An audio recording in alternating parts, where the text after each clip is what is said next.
ನಾನು ಅಂದ್ರೆ ಕುರುಬರ್ ಪಿಳ್ಳೆ.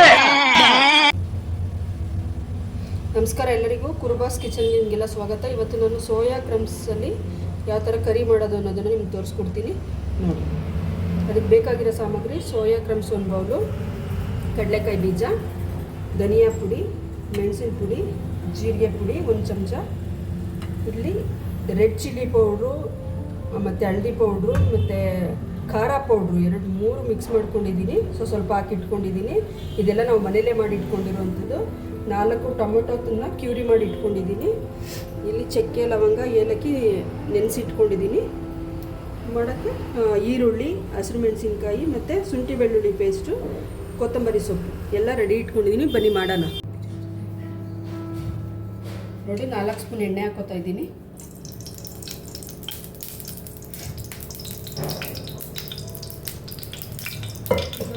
ಸೋಯಾ ಕ್ರಮ್ಸ್ನ ಇದೆಲ್ಲ ಚೆನ್ನಾಗಿ ಫ್ರೈ ಮಾಡ್ಕೊಳ್ಳೋಣ.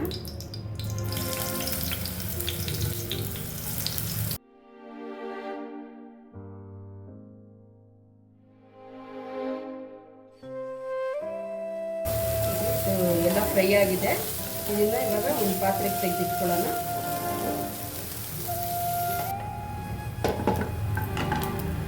ನೋಡಿ, ಇದೇ ಬಾಣಲಿಗೆ ಮತ್ತೆ ಎಣ್ಣೆ ಹಾಕೊಳ್ಳೋಣ. 4 ಸ್ಪೂನ್ ಎಣ್ಣೆ ಹಾಕೊಳ್ಳೋಣ. 1 ಸ್ಪೂನ್ ತುಪ್ಪ ಹಾಕ್ತಾ ಇದ್ದೀನಿ. ಇದಕ್ಕೆ ನಾನು ಹೆಚ್ಚಿಟ್ಟಿದ್ದ ಈರುಳ್ಳಿನ ಹಾಕ್ತಾ ಇದ್ದೀನಿ.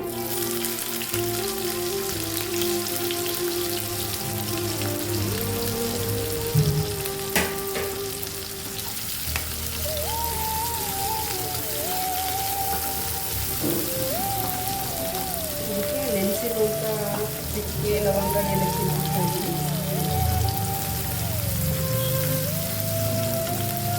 ಚೆನ್ನಾಗಿ ಕೆಂಪು ಫ್ರೈ ಮಾಡಬೇಕು. ಇದಕ್ಕೆ ಒಂದು ಚಿಕ್ಕ ಉಪ್ಪು ಹಾಕೊಂಡ್ರೆ ಸ್ವಲ್ಪ ಬೇಗ ಈರುಳ್ಳಿ ಎಲ್ಲ ಚೆನ್ನಾಗಿ ಬೇಯ್ತದೆ ಬೇಗ. ಇವಾಗ ಇದಕ್ಕೆ ಸ್ವಲ್ಪ ಶುಂಠಿ ಬೆಳ್ಳುಳ್ಳಿ ಪೇಸ್ಟ್ ಹಾಕ್ತಾ ಇದ್ದೀನಿ.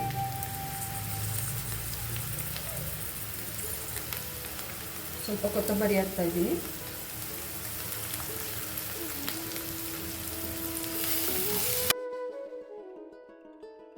ಈಗ ಇದಕ್ಕೆ 1 ಸ್ಪೂನ್ ಧನಿಯಾ ಪುಡಿ ಹಾಕೋಣ.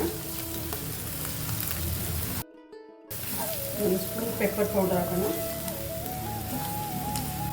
ಇದಕ್ಕೆ ಜೀರಿಗೆ ಪೌಡರ್ ಹಾಕೋಣ 1 ಸ್ಪೂನು. ರೆಡ್ ಚಿಲ್ಲಿ ಪೌಡರ್ ಹಾಕ್ತಾ ಇದ್ದೀನಿ.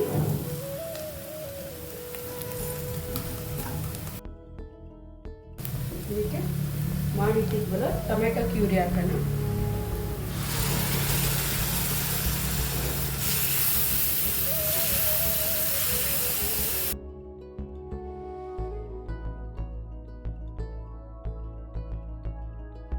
ಚೆನ್ನಾಗಿ ಬೇಯ್ತಾ ಇರಲಿ. ನಾವು ಅಷ್ಟೊಳಗೆ ಕಡಲೆಕಾಯಿ ಬೀಜನ ಪೌಡ್ರ್ ಮಾಡ್ಕೊಬರೋಣ.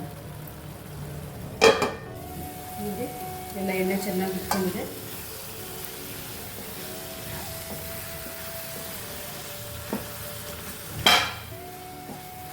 ಈಗ ಇದಕ್ಕೆ ಕಡಲೆಕಾಯಿ ಬೀಜ ಹುರ್ಕೊಂಡಿದ್ವಲ್ಲ ಅದನ್ನು ಪೇಸ್ಟ್ ಮಾಡ್ಕೊಂಡಿದ್ದೀನಿ, ಹಾಕ್ತಾ ಇದ್ದೀನಿ.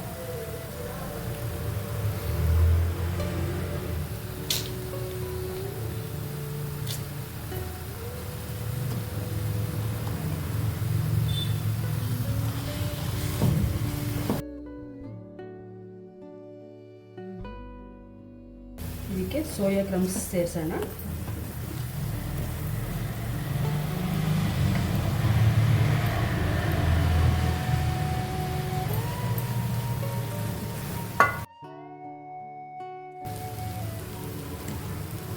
ಇದಕ್ಕೆ 1 ಗ್ಲಾಸಷ್ಟು ನೀರು ಹಾಕ್ಕೊಂಡಿದ್ದೀನಿ. ಈಗ ಇದಕ್ಕೆ ಎಷ್ಟು ರುಚಿಗೆ ತಕ್ಕಷ್ಟು ಉಪ್ಪು ಎಷ್ಟು ಬೇಕಷ್ಟು ಹಾಕೋಣ. ಆವಾಗಲೇ ಸ್ವಲ್ಪ ಹಾಕಿದ್ದೆ, ಮತ್ತೆ ಹಾಕ್ತಾ ಇದ್ದೀನಿ. ರುಚಿಗೆ ಎಷ್ಟು ಬೇಕಷ್ಟು ಹಾಕೋತಾ ಇದ್ದೀನಿ.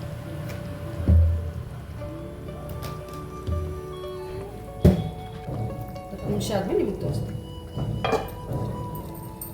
A few moments later. ನೋಡಿ, ಇವಾಗ 10 ನಿಮಿಷ ಆಗಿದೆ. ನೋಡೋಣ ಹೆಂಗಾಗೈತೆ ಗ್ರೇವಿ ಅಂತ. ತುಂಬ ಚೆನ್ನಾಗಿ ಬಂದಿದೆ ಗ್ರೇವಿ.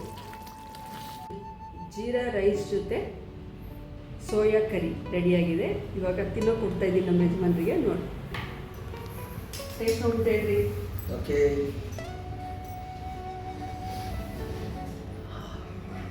ತುಪ್ಪ ನವ ಸೋಯಾ ಹಾಕಿರುವಂಥ ಈ ಒಂದು ಗೊಜ್ಜು ತುಂಬ ಅದ್ಭುತವಾಗಿದೆ.